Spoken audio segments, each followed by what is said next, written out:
Welcome to Skylab, whether you're joining us in the room or if you're joining us online. I could see among the registrants we had people from Canada, Finland, Switzerland, the US, and of course Denmark. So welcome everyone. It's exciting to get to kick this session off. The first one of the year with Johan Jessen, who will be joining me on stage shortly. As you can see behind me, there's also dates for the upcoming Applied AI sessions, so please take note of those. We got lots of interesting speakers lined up for you, and you can also view these sessions on demand afterwards. So without further ado, Johan Jessen, will you join me on stage?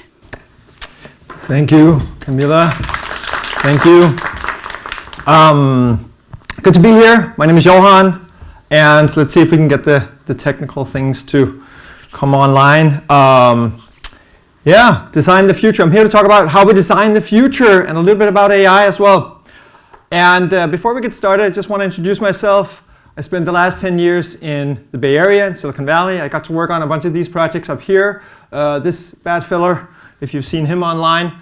And the last 4 years I spent at Lyft working on the self-driving car. And before that I spent 6 years at Google, Google X, and Google Robotics. And if you're wondering why there's a Google sign-in button up here, that's actually the first project I ever got at Google. And so if you're ever annoyed by one of those, you can come and complain to me afterwards. My background is in philosophy. I have a bachelor in philosophy. I have a master's in computer science. And then I spent a year at Stanford researching online trust and credibility. So it's been kind of a varied background with a lot of fun adventures. So today I'd like to talk to you about how we design the future. And specifically, I think it's really important that we think about how we solve hard problems in the real world. Okay? And so when I grew up, I watched a lot of sci-fi movies. And one of my favorite ones is this one. This is the intro sequence from Blade Runner, the original one from the 1980s. And you have this beautiful cityscape. It's kind of dystopian and dark, this view of Los Angeles. You're flying in over this dark cityscape, and you see humanoid robots, and you see big advertisements, and you see one of these flying cars, right? And it says Los Angeles, November 2019. But when I look outside my window, I don't see a lot of flying cars, and I definitely don't see any humanoid robots. So I asked myself, what happened? Why don't we have this fantastic future and these amazing technologies? And to answer that question, I think we have to go back. We actually have to go back 120 years to 1903, where the brothers Wright invented airplanes for the first time, right? These were two bicycle mechanics that got up on a hill in Ohio and figured out how to invent heavier than air flights. And this is kind of profound, right? Because 70 years later, actually less than 70 years later, we put a man on the moon. This is in 1969, the original moon landing, the Apollo missions. And when you think about this, this is profound technological compounding progress, right? We go from not knowing how to fly to putting a man on another celestial body. And this is really, a profound development. But this photo should also scare us a little bit, because seemingly in the first 70 years of the 20th century, we go from not being able to fly to putting a man on the moon. And then the last 50 years, we haven't been back since, right? So the last moon landing was in 1972. And this scares me a little bit because we sort of, you look outside now and there's not that much change. When you think about the planes we use today, most of them were designed in the 1970s, late 60s. And when I fly back and forth between the US and Denmark, I actually fly slower today than I would have had in the 1970s. We don't have the Concorde, and the planes are actually slowing down because we want to save fuel. And when you look at traffic today, right, our cars may be faster, right? We have a Tesla, it goes really fast, but because we haven't innovated in the geometric space, the system level, you're stuck in traffic. We're actually not moving faster, right? And this capacity of transportation, this capacity of moving atoms around in the real world is something I really want to kind of stress here. And so I want us to think about how we change the real world, right? Using technologies, using our bits and our AI to move things in the real world. I actually think things are changing. And so this is what makes me optimistic and kind of positive and excited about the future. I actually think things have changed in the last maybe 5 or 10 years. So I think predominantly, if you can say anything of what Elon Musk started with SpaceX, it's really this notion that we can go and change the world and really change big projects. And you may have seen this. This is the Falcon rocket, and it's not taking off, it's actually landing. And what's important here is that it's landing autonomously, right? It's using AI to land. There's a great article, if you're interested in this, where they discuss how they use deep neural networks to actually control the thrust vectoring for the rockets and land on a moving vehicle here at sea. And this is, again, sort of, it begs the question, like, how is it possible that someone like Elon Musk and, of course, the team at SpaceX managed to do this while, nations like the US, China, and Russia did not, right? It makes you think. And I think this is probably, if anything, this has sort of inspired a whole new generation of engineers, aeronautical engineers, mechanical engineers, of course software engineers, to really think broader, bolder, and bigger, right? We need to change atoms in the real world if we want to solve this stuff. And most importantly, I think, the problems that we are facing today, you go down the list: climate change, energy crises, vaccines, human health, war. These are things in the real world, right?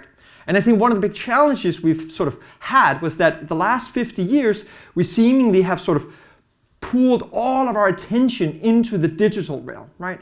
Our phones, our Google worlds, our gaming worlds. And these are amazing things. The digital layer is amazing, but it's just not enough. It's not enough if you want to change the real world. So the last kind of interesting piece in this puzzle is that I actually think we're changing these things now. And I think there's a bunch of startups here probably, that are trying to change the world with physical reality, right? And one of the interesting companies that I'm just going to name one here, this is not sort of a Lyft affiliated company or anything, but this is a German company. It's called Lilium. And they're trying to develop a eVTOL, so an electric vertical and takeoff landing plane, flying car, if you will. And it's electric. It has 30 jet engines. It's designed to seat 4 passengers and a pilot. It's designed to go 250, 300 kilometers. And this is really interesting because now you're starting to kind of like jiggle with some of these assumptions we have about traffic, about how cities should be constructed, how far you can go. It's a little too long to drive. It's not comfortable driving 250 kilometers. It's a little too short to fly, right? Helicopters are kind of dirty and noisy. And this might be the solution. And again, importantly, this is a German company. They're based down in Munich. So not all, big innovations happen in America. All right, so 4 years ago, I joined Lyft. And Lyft is sort of the baby brother of Uber, if you will, right? I left Lyft last year in April, but basically when I joined, this was the question we asked ourselves. How do we design cities around people and not cars? And I think this is really an important and important question to answer. If you think about cities are incredible technologies, probably the most important technologies we as humans have developed. Today, about 10 million people leave the countryside and move to cities every week, right? So we're gonna see these mega cities in China, in India, Nigeria. And we may not notice this because we're in sort of the old continent. We're here in Copenhagen or in Lyngby. We're in Denmark. Even if you go to some of the big cities in America, they're not that big. But we're going to see cities profoundly change the landscape of Earth over the next 100 years. But the problem is that the cities that we have designed so far, and most of the cities that are big, are designed with the car in mind. And the cars are not that great. They were too great, actually, because we got too many of them, right? It's eating itself, if you will. And one of the statistics that's kind of mind-blowing, at least to me, was a car sits idle, it sits still, it's parked 92% of the time, right? It's like completely waste of resources, right? And they're just everywhere. And once you start seeing it, you can't stop seeing it. So you go around any major city and you see cars parked everywhere. And not only that, we're stuck in traffic longer and longer and longer. Like I mentioned before, we haven't really innovated in the geometric sea level. We don't have flying cars, we don't have tunnels. It's a very, very difficult problem to solve. And so Lyft was on this mission to create another world, right? And of course, it started with ride sharing. And ride sharing is that you book a cab on the phone and you sort of go somewhere. But think about it as like a prototype for a different version of the city. And not only that, they of course invested in electric scooters and bikes and made deals with the local municipalities so we can get people to take public transit and kind of multimodal and so on. But one of the key things that we also invested in 2018 was the self-driving car. And back when I started, there was sort of at the peak of the hype cycle, right? Like everybody was like, oh, we're gonna get self-driving cars tomorrow, and so on and so forth. And of course, now we were sort of in this like trough of disillusionment. Everybody's like, oh, it's never gonna happen, it's never gonna happen. So I'm here to tell you, it's gonna happen, it takes time, and I wanna just share how we did it, and I think most of the industry actually does this. And of course, things have changed a little, but not that much. So the first thing for this to work, if we have to build a self-driving car, we're talking about AI here, is that we have to create a system for perception, right? So we have to, the robot, the car needs to understand what's going on around it. And our system here was a sensor pod we designed. It has 2 stereoscopic cameras in front, it has some radar units, and it has a LiDAR at the top. And LiDAR is an interesting technology. We borrowed it from the aerospace industry. It's basically, it's a laser that spins at a certain frequency, and it gives you 2 important things. It gives you time of flight, which is it sends out a point of light, and then it bounces back, and then we record how far an object is, right, very precisely. And it gives you a rate of reflection, so what kind of light comes back, like how intense is it? And that gives you something about the material that you're reflected on. Is it a car, is it metal, is it concrete, and so on. So now we get to see the world, but the car can then formulate kind of images like this. This is not a video, this is a cluster of LiDAR points, right? We've colorized them so you can see what it is, but basically we have a car, we can see it's a car, right? We can even see it through the windscreen, we can see little seats and so on. But the computer still doesn't know what this is. It doesn't know that it's a car. So we have to tell it, right? And this is step number 2. The second step here is that we have to annotate these things, right? And so this is another tool that one of the guys from my team built, where we call it an annotation tool. So we take all this data and then we manually curate and we say, this is a car, this is a bike, this is a pedestrian, and so on and so forth. And there's a joke in the industry, which is that ML doesn't stand for machine learning, it stands for manual labor. Because it's actually like very intense. You need a lot of manual labor for this to work, okay? And of course, this is a few years old now, and the field of AI progresses very fast. So it's not like we do this all the time again today. I think a lot of the auto segmentation, a lot of like auto analysis can be pre-processed, so you don't have to do as much of this. But still, for a lot of edge cases, for a lot of the things that we actually care about, the things that look weird, the computer doesn't know what it is, so we have to tell it, right? So we need tools to explain to the computer what it is. Step 3, of course, we need to train, right? We need to take all this data and then feed it to the machine. And we use deep neural networks, we use machine learning, we use a lot of these techniques. And what's important here, I think, is just to recognize that machine learning, and the best kind of like metaphor I've come up with, is that machine learning is like a factory. And so the more data you pipe into it, the better models and predictions you get. Okay? And this is in stark contrast with classical programming, where classical programming, you basically sort of create fixed rules in state, right? So you have if this, then that, do this, then that. The problem is, of course, that you get very unravelly trees. Like it's hard to sort of understand all the different dimensions of this. And worst of all, you can't predict the future. So if you get new data, the system doesn't change. With machine learning, it does. So the more data you feed it, the more varied data you feed it, the higher quality data you feed it, the better the models, right? For the most part. So step number 3. So let's put it all together. So now we have a car, it can sense, it knows the world, it can predict, it can create models, and it looks something like this. This is of course a simulation or a visualization of what the car is supposed to do and understand, but it's sort of, you get the point. It's sort of getting things together, right? The last step, very important, is testing. So of course, we're moving atoms around in the real world, right? And I think this is very, very key. When you're dealing with the digital layer, you can ship an app or ship a website and you can test it, create a beta and see what happens, right? But we're moving atoms around. We're moving big, heavy, cars around in the real world. And it's not like, if you make a mistake, this is problematic. So one of the key things we do is like we test the entire stack. Hardware, sensors, software, the car, including the driver.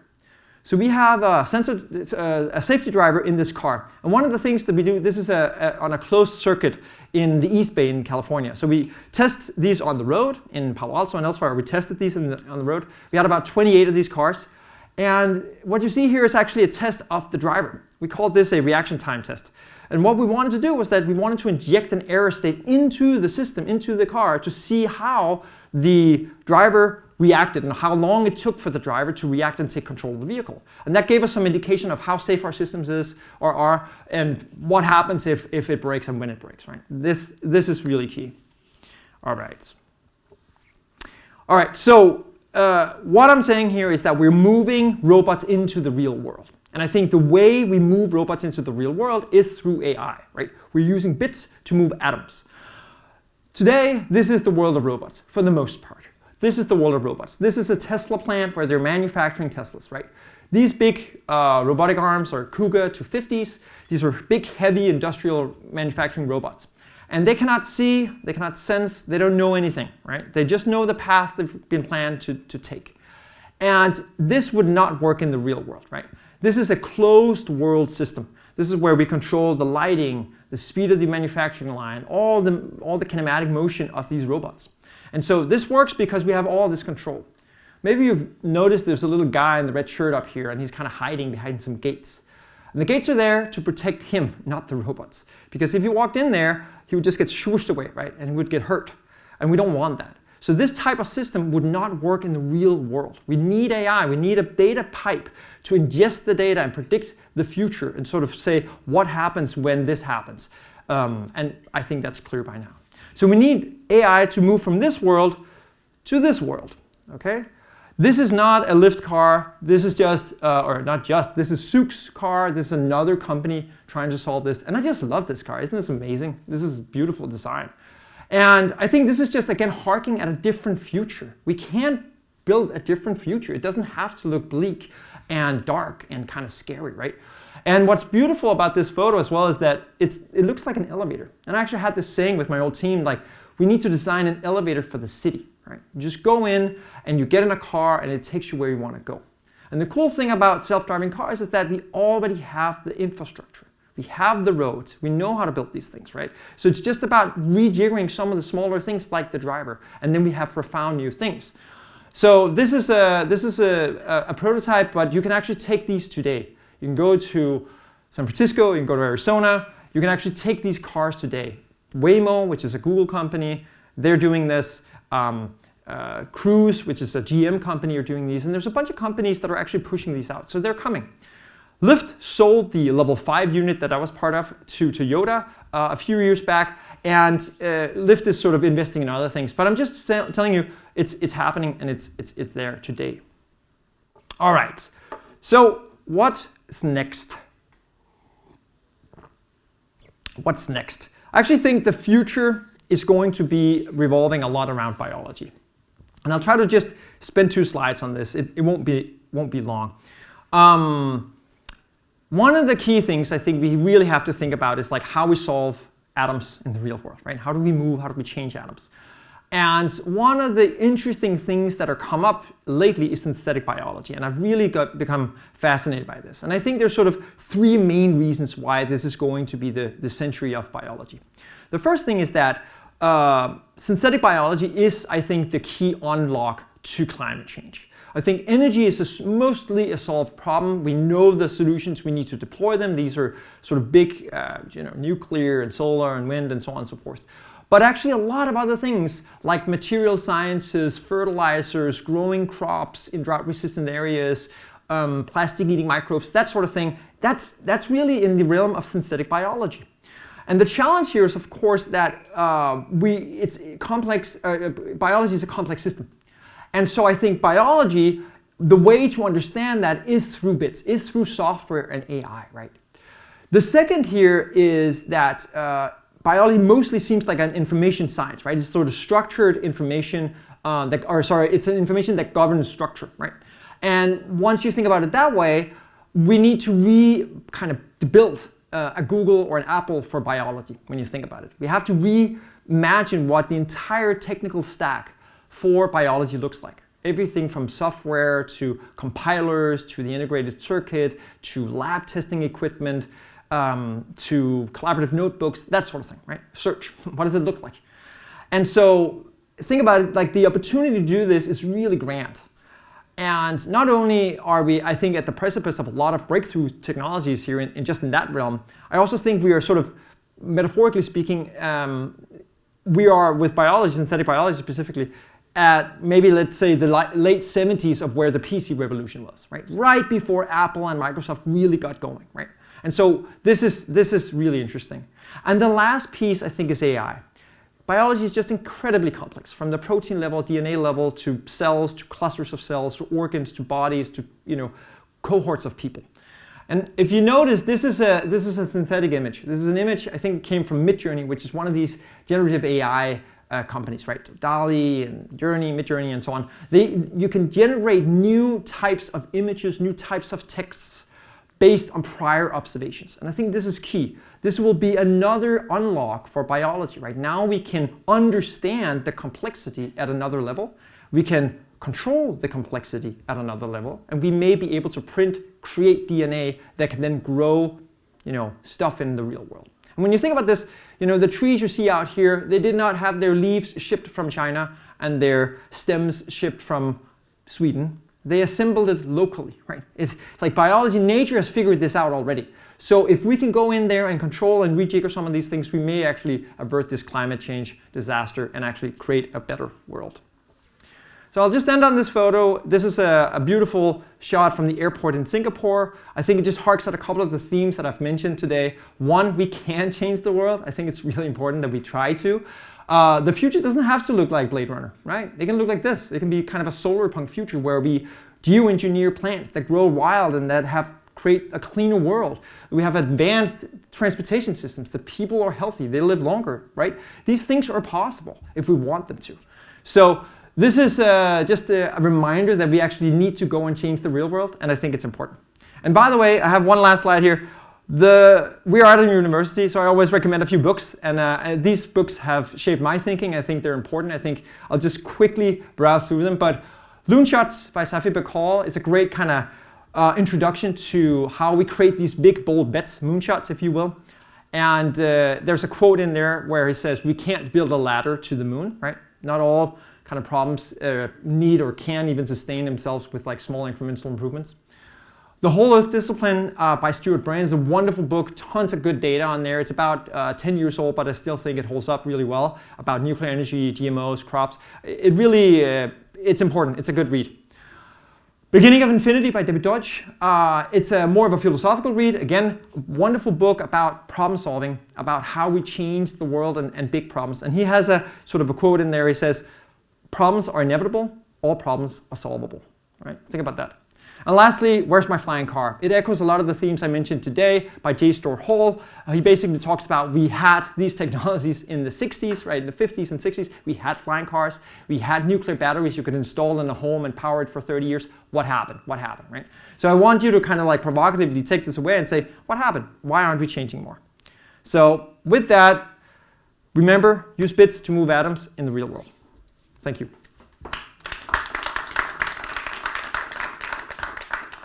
And we can open it up for questions, open dialogue. Thank you so much, Johan. I'll first invite some questions from the room. So just put your hand in the air if you have a question, and after that we'll see if there are questions in the chat online. Do anyone have a burning question?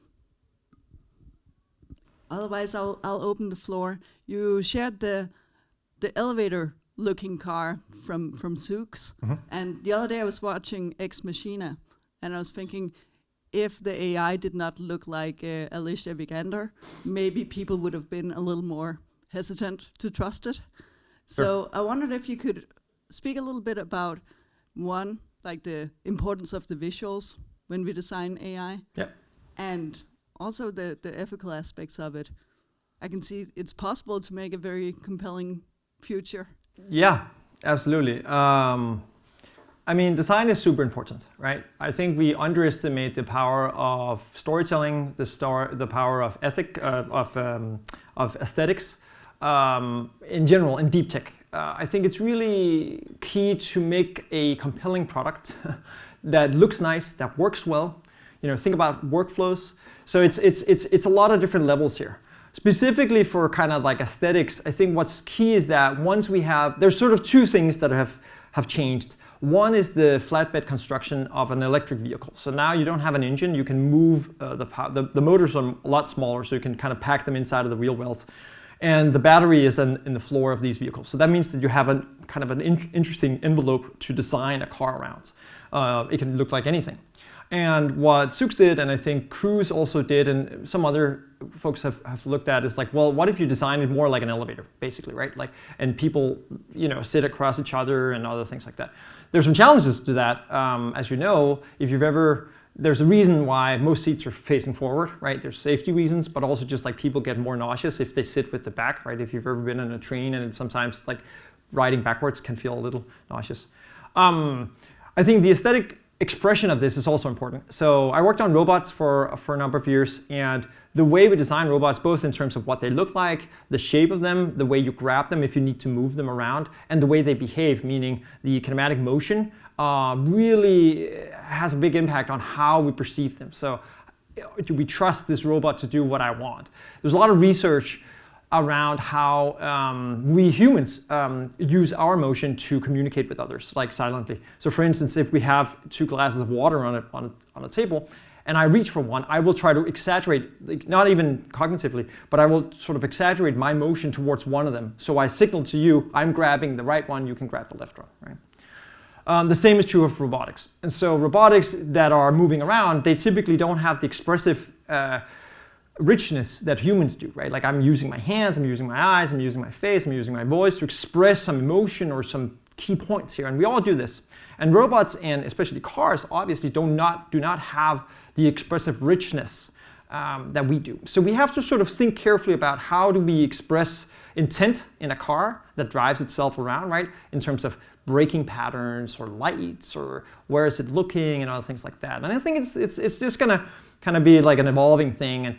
And it's sort of I would say it's sort of a dynamic medium where people, as they get more used to having cars that do not have a driver, they can't communicate with it, they'll be like, oh, what is this? And then the car we have to develop some lights or some other indicators. But I think it's slowly coming, and we just like expect this, right? And remember, history is full of these examples of new technology coming about. People don't know how to kind of respond to it. There's some scare or there's some like excitement, but generally speaking, we tend to get kind of used to it, and then it just feels very natural. Thank you.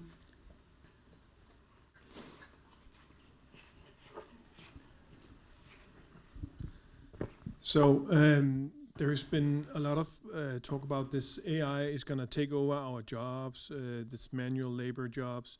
What are your takes on which kind of jobs is AI going to take or going to replace at first? Yeah, that's a good question. So I'm generally not a big believer of the fact that AI is going to take our jobs. And before that, it was sort of robots are going to take our jobs. And before that, it was like, oh, tractors are going to take our jobs. And in one universe, it's true, right? Because if you look at the history of mankind, we spend most of the time kind of soiling and tilling and turning over the earth and trying to grow stuff just to sustain sustain ourselves, like creating foods. And I think the stat was something like 100 years ago in America, 90% of the workforce worked on farms, right? And now it's like less than 10%. So clearly there is job destruction, if you will. So some jobs will go away. But the interesting thing is most jobs that go away get supplanted by new jobs, better jobs, more interesting jobs, or jobs that are higher value, right? So I think the jobs that I want to be careful using the word replace, because it's really about like the jobs that kind of like get filtered away are the jobs that are the lowest value or the easiest to replicate with a machine or computer, right? An interesting thing that's popped up in the past few years have been, I think, the general notion that robots will take blue-collar work jobs. So that means that manual labor jobs, people who work at factories or with their hands, versus people who are white-collar who work with their minds, right? Knowledge work. And what's interesting is that for the longest time, there's sort of like political worry that what about all these blue-collar jobs? But now it actually looks like it's not so much the blue-collar jobs, it's more the white-collar jobs that are kind of like at stake here, right? If you think about it. A lot of the kind of like the fora around ChatGPT and some of these generative AI things are actually much more in that realm, right? So lawyers and other folks who write a lot of text, if a machine can do it at thousands of the cost, maybe that's pretty like compelling. And so I think we have to just think about where does the value come from? How do humans create value, right? And higher cognitive things, new ideas, collaboration, all these things, it's very, very difficult for a machine to do. And I think the rote motions, and it can be knowledge work, but it can also be the robot driving, are the things that we want as a plant.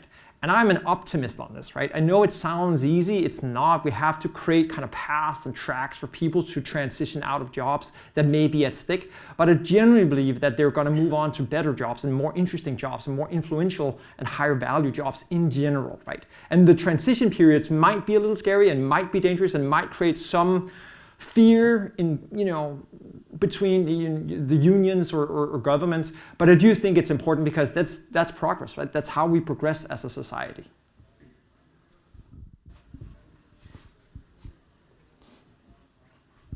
Thank you very much for this great talk. I just have one question, might be a little bit challenging. Given the geopolitical situation, and how do you foresee artificial intelligence outcome that will have the greatest impact for humanity in 20 years down the line? Yeah, that's a big question. So one thing that I think is interesting, one thing that I think is interesting is that I think the climate crisis, COVID, and potentially the war in Ukraine and kind of like the increasing tensions between the US and China as like superpowers have been this notion like, how do we produce stuff, right? Supply chains, who owns the stuff? Can we trust, let's say, other nations to produce the critical infrastructure, telecommunications, medical stuff, all this stuff. And I think this is an important question to have because one, I believe that Europe really needs to get its act together, right? Like we really need to invest in industries. We need to start manufacturing stuff again. It's not enough just to be kind of regulators, if that's a thing even, but regulators. We also need to be technologists. We need to have industry. We need to kind of reinvigorate that. I know that's not the geopolitical kind of question between the two superpowers, but I do think it's important. And I think typically the future doesn't look like the past, right? It's an interesting thing. So looking 20 years in the future is like really tricky. And the point I made earlier was that actually if you look back, the last 50 years actually looks very similar to today, which is scary. So hopefully AI is going to usher in some of these things. I think there is another question which is sort of a little scary to think about, but we have to think about it, which is the fact that like any important technology, AI can be a dual-use technology. It can be used for good, it can be used to save jobs or create value, create wealth, speed up things, land rockets, make self-driving cars, solve biology. But it can probably also be used for the nefarious purposes. It can be used as a weapon. It can be used to manipulate people, manipulate materials, find super toxic drugs. You go down the list. And it kind of chills my bones a little to think about it, but we have to be real about that. And just like we had the similar thing happen 100 years ago with the invention of, or not the invention, but the discovery of the nucleus around atomic energy and atomic bombs, we have to have the same conversation about AI, right? If we are developing very, very, very sophisticated intelligent systems, how are they going to be used? Who are going to be used? How do we collaborate? How do we create safeguards? And it's not so much like I'm not worried about AI safety per se, because I think it's not so much the systems themselves, but I really think it's about like, it's a catalyst. I think about AI as a catalyst for something else, right? So biotech, biology right now, the reason why you don't have, there's not a great fear, it might come, but there's not a great fear in manipulating biology is that it's actually very expensive to run a lab and it's very expensive to do these things and print DNA. But if the prices are coming down, if it becomes more democratized, if you will, if it becomes cheaper and you can download a DNA strain from online and just design it and print it yourself, we might want to rethink that. So I think in the next, let's say 10, 20 years, I think the geopolitical questions are going to be around who controls this technology, how do we sort of create a thriving world? How do we collaborate, right, broadly on this? And who knows, right? It's also some smaller nations have really, are moving very fast on these things, right? Like, I think Estonia has one of the only gene labs in the world that are actually researching in genes, which is sort of a surprise, right? Like, not even the US has a dedicated department for gene experimentation. So. I'm really happy that you touch on the aspects of responsible AI as well. Off the top of your head, do you have any book recommendations or thought leaders that you can recommend to people to look to for inspiration? So the thing about books is that they tend to get written in a past tense, right? Like what has happened. So if you're really interested in this, I just encourage you to go online and find new articles, read the papers, the white papers or the research papers, follow some blog folks, or like folks who blog a lot. It's not specific to AI, but one person I've recently enjoyed a lot, two people actually. One is Laura Deming, who researches and invests in longevity research, basically how do we live longer, right? Using AI, using technologies to do drug discovery. That's exciting. She has a great blog. Another person is Max Hodak, incredible person who started Neuralink. Again, thinking about how we can move and create barriers or like break the barriers of science, right? He has a company called Science XYZ, basically creating a bionic eye, right? Put a little chip in there and you can implant an eye and now you can restore sight. So these things are pretty impressive and they write about these topics. So that's actually what I would encourage people to do. Find smart folks who write on this topic because it just happens so quickly that it's hard to keep up. And I think once a book is published, it's already like 3-4 years old. Thank you. Are you ready with some online questions? Let's see what we got. So Roland Philipson is asking, there's a tension between having big companies or governments build the big stuff or let startup handle it. What's your take? What kind of advance is best tackled by startups versus big organizations? Thanks, Roland. It's a good question. I think there are certain, just like countries, right? There are certain sizes that, like certain organizational sizes give you certain advantages, right? What the US military can do is different from what the Danish military can do, right? Simply because of its size, the might, the types of research that it can conduct, the types of investments, the longevity, and the types of people you need for a given kind of mission. The same is true, I believe, of big companies and small companies. Remember, the way I think about this is that a startup is not a small company in disguise. It's a very different beast. It's similar, like a 4-year-old is not half an 8-year-old, right? And so smaller companies, I tend to believe, can move very fast, can be very adaptive, can take a lot more risk because they have less to lose, right? There are fewer jobs online, there are probably less value, there's like they don't have a public stock, no one cares about them, that sort of thing. Where a big public company, you know, they have to be a lot more careful. And you actually see it play out now in the dynamics if you've been following AI. Google, Microsoft, the big tech companies, like Apple is the biggest company in the world, right? They haven't come out with the same fever type products like ChatGPT that is being developed by OpenAI, which is sort of a smaller startup. I don't know if you can call it a startup anymore, but it's definitely not a public company. And so I think the types of risks you can take just in terms of public relations risk, in terms of backlash, in terms of pressure from shareholders is different. So use that to your advantage. If you have a startup, if you're part of a startup, really use that, right? Experiment a lot. Try to take more risk. You can move faster. You can sort of gain different types of customers. You can take risks in a different dimension.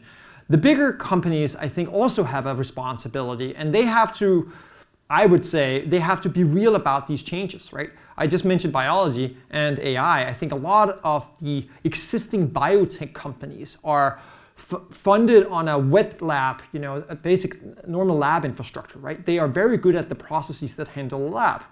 But if we're moving to a world where it's going to be more about AI and software development and dry labs, if you will, like the data science processes of this, they have to be real about that. And if you can make a process go 1,000 times or 10,000 times faster by developing it in a dry lab experiment versus a wet lab experiment, that's a pretty big benefit. So big companies also have to experiment internally and figure out how they can suit these things. Do we have more questions in the room? Then I'll see what we got online. So Jakob Thompson is asking, Well, first of all, he says thank you for a great talk. Certainly agree on that. What do you do today, and how does it relate to moving atoms and bits? Bits. Yeah, that's a good question. So I left Lyft back in April last year, and I wanted to figure out what's next in my life. And typically you have a career and it goes fast and you're sort of like one thing leads to the other and so on. So I actually wanted to take time away. So I've been spending some time just investigating stuff that excites me, I'm just curious about. So I'm looking at how do we lift the general ecosystem of deep tech companies in Europe, right? How do we lift up the level, both the level of funding, the level of ambition, the types of partnerships you can make pan-European. I think there's a little too much focus on the national agenda and not enough on the pan-European agenda. Take some of the lessons I learned in the Bay Area, bring them to Europe. How do we do this? That's one thing that I've been spending my time on.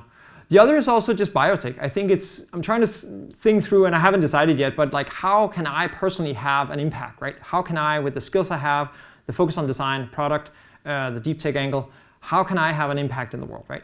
And in one universe, I'd really love to seed a big important company again, right? And I think the time is now, right? I mean, I want to walk the talk that I'm talking about. I'm trying to inspire people here, researchers and students and everyone to go out and change the world. I should probably go out and change the world. So that's actually what I've been spending my time on. And I think, again, the biotech question is interesting because one, it's actually in an area, a field where Europe is still ahead of the US and China. And I don't think we should underestimate that and the importance of that strategically in terms of commerce, in terms of research, in terms of how we hire, how we do partnerships, and where we could lead. I think leading as a continent on some of these core technologies for the next 100 years is going to be super important. Also coming back to the geopolitical question, I don't think we're going to be in a great position in 20 years if we just import all the important technologies, right? That's not a great point to be. So that's what I've been spending my time on. Thank you. So we have another online question from Simon, who's asking, do you think it would be easier or safer to establish self-driving cars if there were suddenly the majority of cars on the road? If there's less human-driven cars, I feel it would be more predictable what other cars would do, since almost all of them would be controlled by the same AI.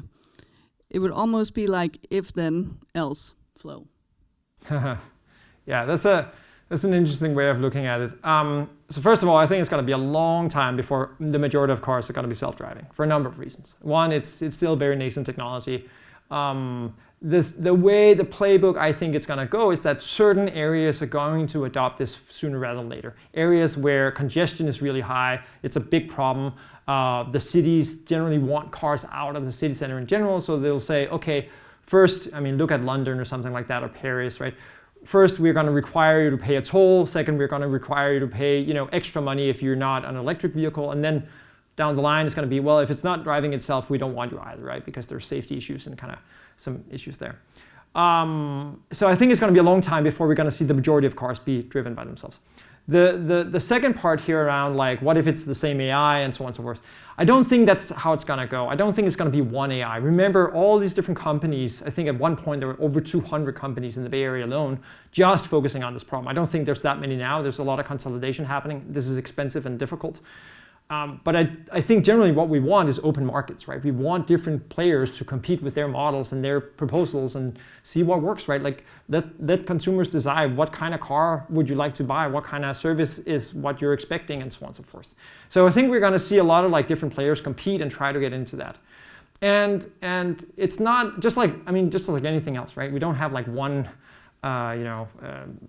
elevator company in the world, right? We may have a couple. We may not have like complete, diaspora and a flat, but we may have like, I think we'll have like, I don't know, a handful, maybe 10 or something, different players that are actually going to solve this. And remember also, the driving styles are very different. This is an underappreciated point, which is the driving styles from these self-driving cars should mimic, or the goal is to mimic the local driving styles for it to fit in. So the driving style in San Francisco is very different than Rome, for instance, or very different from Tokyo or something.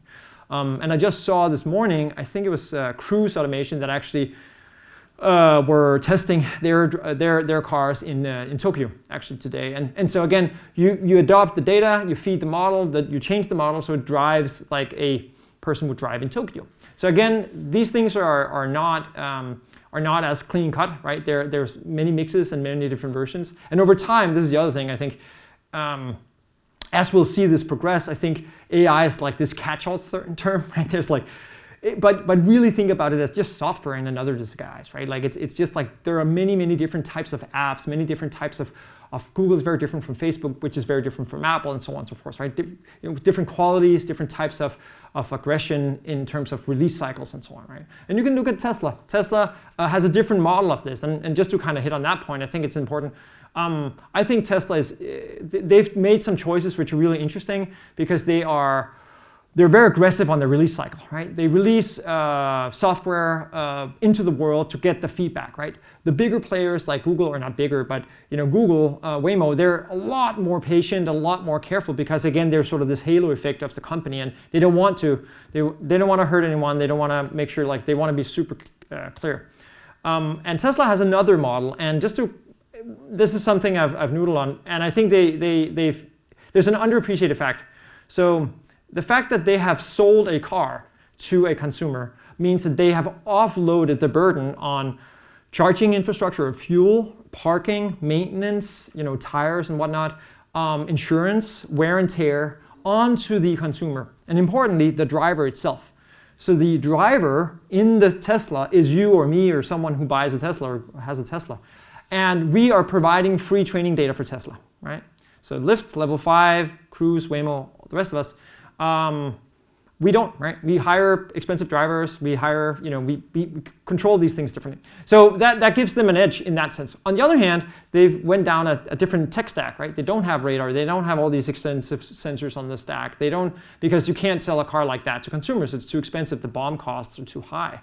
So that's a different angle on this. And I think we're going to see a number of players have different things, different levels of aggression, different types of styles. Some will drive on the highway, some will drive in the city, different form factors. And I think that's going to be super exciting. And again, like I mentioned in the talk, we have to design the cities around people and not cars. So that means that what a car is maybe is much more in line with what the city is, right? What the city demands, what kind of roads there are, what kind of like shape and the culture the city has. Do you think that in the future we'll see cities being designed more for the cars? No, I think the opposite. I think we will see cities designed around humans, what we want. I think we're going to see an influrry of micromobility solutions, right? Scooters, bikes, even small vehicles like that. I think we're going to hopefully, again, it's hard to predict, but I think we're going to see a long tail. So one way to think about this, we talked a lot about cars, of course, is that the car is this like bundle of a lot of needs into one vehicle. So there's a need that I need to be able to ferry my kids to school. I need to go on a ski holiday for like once every year or something like that. I drive like 2,000 kilometers. I need to go to IKEA once in a while. I need to drive really fast once in a while because I want to get that acceleration and so on and so forth. So there's a bunch of different needs that are kind of bundled into one.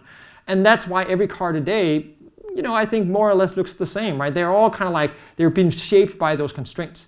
So one of the interesting questions is, what happens if you unbundle the car? This is a phrase I've borrowed here from Horace Dudieu, who is kind of one of the founding fathers of the micromobility movement. Like you unbundle a car, you start unpacking what a car needs to be. And one way to think about that is like the car can then be, maybe one need of the car gets met by or is met by an e-bike, right? Or we have them here. We have the wagon bikes everywhere in Denmark, right? Or another need is that you use Lyft or Uber, right? You use a taxi cab service or a ride-sharing service. A third need might be that you just rent one, right? Like you just get like a huge SUV, like a massive one where all your skis and all your stuff can go, and you go on the weekend once a year, 2 times a year. So the point is that instead of having a car that does everything, you have many different solutions, and it's much more on demand, and we can sort of tap in and out of it. And I think the cities will respond in kind, right? So instead of having all this parking everywhere that just takes up public land where you have to park these giant metal boxes, we say, nope, we're gonna remove that. And if you wanna have, transportation needs, they can be met by these like, the metro, your bikes, the taxi services, et cetera, et cetera. So that's the direction I think we're going to go. Let's hope that's going to be the future. We have room for one more question if anyone has something they want to ask? Otherwise, it's time for the commercial break. Let's first thank Johan very much for speaking today.